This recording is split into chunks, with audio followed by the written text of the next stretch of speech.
बिस्मिल्लाहिर्रहमानिर्रहीम। नाज़रीन अस्सलाम वालेकुम। आप देख रहे हैं मेरी राय चैनल। नाज़रीन आज हम बात करेंगे इमरान खान के लिए कुछ नहीं, निज़ाम के आगे लेटने वालों को बड़ा पैगाम, और इसके अलावा पार्लियामेंट नहीं चलने देंगे, अपोजिशन क्या करने जा रही है, और सनम जावेद का केस मसला क्या है, और पीपल्स पार्टी का मुश्किल दौर शुरू, उस पर भी बात करेंगे आज। और ये अब वो मामला जो हैं वो अब मज़ीद गर्म होते चले जा रहे हैं।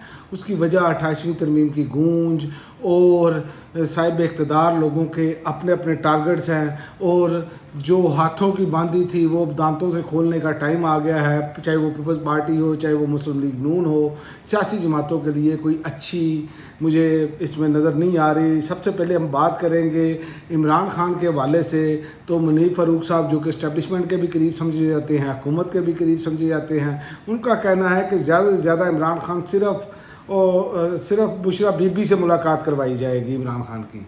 और उनका कहना था कि ताहम बहनों से अभी मुलाकात मुतवक्के नहीं है, और ज़्यादा से ज़्यादा इमरान खान का 190 million pound Islamabad high court के फ़ैसले के तौर पर अभी पेंडिंग में रखा जाएगा।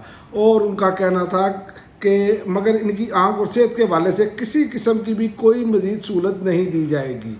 और उसके अलावा मोहसिन नकवी के बार बार रब्ता करने के बावजूद सेहल अफरीदी ने 2 मरतबा मुलाकात मौखर की। फिर मोहसिन नकवी ने बैरिस्टर गौहर से रब्ता किया और अपने घर में मुलाकात का अहतमाम किया। तो मुनीर फ़ारूक साहब तो ये कह रहे हैं कि जनाब निज़ाम कोई राय देने के लिए तैयार नहीं, और जो मुफाहमती ग्रुप है या जो समझता है कि बातचीत के बगैर मामला हल हो जाएंगे, तो उनके लिए तो ये करारा तमाचा है। क्योंकि मुनीर फ़ारूक साहब जो पैगाम देते हैं या जो बात करते हैं वो ताकतवर हलकों की तरफ से या इस्टेब्लिशमेंट की तरफ से या हुकूमत की तरफ से आप कह लें कि वो क्लियर बात आती है। तो ये जो बातें कर रहे हैं ना, जब तक दबाव नहीं बढ़ाएंगे ये मुमकिन ही नहीं है। आपने देखा होगा कि जब सेहल अफरीदी 2 मरतबा मंगल को अडयाला जेल आए तो दबाव बना। बहरहाल उसके बाद जो है वो बातचीत ये शुरू हुई कि जनाब ये अब मुज़ाकरात हो रहे हैं, कोई बैकडोर चैनल से राब्ते शुरू हो गए हैं। ये बातें उसी वक्त आती हैं जब दबाव बढ़ता है। लेकिन मैं आपको बार बार ये एक बात बता रहा हूँ कि ये निज़ाम जो है अगर इसने चलना है तो इमरान खान का जेल से बाहर आना या इमरान खान का एक पैगाम बाहर आना ये निज़ाम अफोर्ड नहीं कर सकता। तो लिहाजा मुनीर फ़ारूक ने ये इनको पैगाम ही दिया है, जनाब जो लेटने के लिए तैयार बैठे हैं ये अपने अपने चक्रों में हैं, अपने अपने कंप्रोमाइज़ बने हुए हैं। और सेहल अफरीदी के लिए ये मसला है कि मोहसिन नकवी के हवाले से ये असदुल्ला खान साहब की खबर है कि मोहसिन नकवी के बार बार रब्ता करने के बावजूद सेहल अफरीदी ने 2 मरतबा मुलाकात मौखर की। फिर मोहसिन नकवी साहब के घर अपना बैरिस्टर गौहर के घर पर मुलाकात का अहतमाम हुआ। ताहम इस मुलाकात में इमरान खान की बहनें मौजूद नहीं थीं, असदुल्ला खान साहब ने कहा। तो ये जो सूरत हाल है कि इमरान खान की बहनें मौजूद नहीं, चले उनका सियासत से ताल्लुक़ कोई नहीं है, लेकिन याद रखें कि इमरान खान बार बार कह चुके हैं एक बात कि मोहसिन नकवी साहब से जब आप मिलते हैं तो इमरान खान ने अली गंडापुर को भी यही कहा था।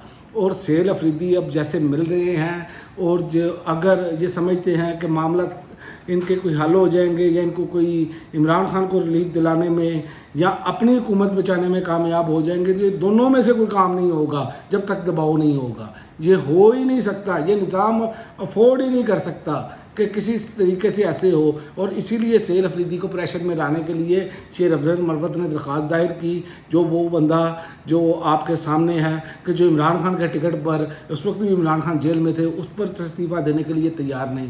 यानी कि बेशर्मी और ढिठाई की इतनी इंतहा है हमारे यहाँ कि हम किसी चीज़ को मानने के लिए तैयार नहीं। और दूसरी जानिब आपको मालूम है कि महमूद खान अचकज़ई ने ये बात वाज़ेह तौर पर कही है कि इस तरह हम पार्लियामेंट नहीं बैठेंगे, हम बजट में हिस्सा नहीं लेंगे, आपकी असम्बली नहीं चलने देंगे। अगर आपने मुलाकात ना करवाई इमरान खान से और इमरान खान के हवाले से अगर कोई बात ना की तो बाइकाट करके निकल जाएंगे हम। तो ये बात कायदे हस्ब इख्तिलाफ महमूद खान अचकज़ई ने کی ہے اور پاکستان تحریک انصاف کے پارلیمنٹرین سمیت عمران خان کو شفا اسپتال کے ذاتی معالجین اور خاندان کی موجودگی میں منتقل کرنے تک اجلاس کے بائیکاٹ کا فیصلہ کیا ہے۔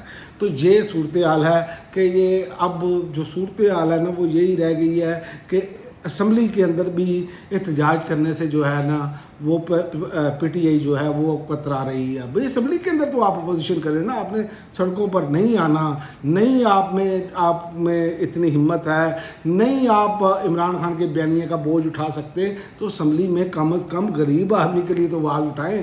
عمران خان تو جب چاہے گا آ جائے گا، لیکن بات یہ ہے کہ عمران خان اس طرح آنا نہیں چاہتا جس طرح یہ نظام چاہتا ہے کہ عمران خان باہر آئیں۔ تو عمران خان نہ کمپرومائز ہو کر آئیں گے، نہ ہی عمران خان نے کمپرومائز ہونا ہے، اور یہ بے شمار ماہرین کہہ چکے ہیں کہ عمران خان باقاعدہ ایک فائٹر ہے، وہ شکست کو تسلیم نہیں کرے گا۔ عمران خان نے یہ فارمولہ دیا ہے کہ ہارتا وہ ہے جو ہار مان لیتا ہے، تو عمران خان ابھی تک اس پر قائم ہے۔ سب سے بڑی وجہ یہ ہے کہ عمران خان ابھی تک قائم ہے۔ اور صنم جاوید کے حوالے سے بھی اب آپ کو بتا دوں کہ صنم جاوید کو پچھلے 2.5 ماہ سے سیشن کورٹ میں پیکا ایکٹ کے ٹرائل نہیں کیا جا رہا، پیش نہیں کیا جا رہا، جبکہ صنم نے پیشی پر کہا کہ پشاور سے اٹھا کر یہ مجھے لے کر آئے ہیں اور پیکا ایکٹ کے مقدمے میں جیل ٹرائل کرنا ہے، لیکن جج نے سپرنٹینڈنٹ کو شو کاز نوٹس جاری کیا ہے، لیکن ابھی تک ٹرائل نہیں ہو رہا۔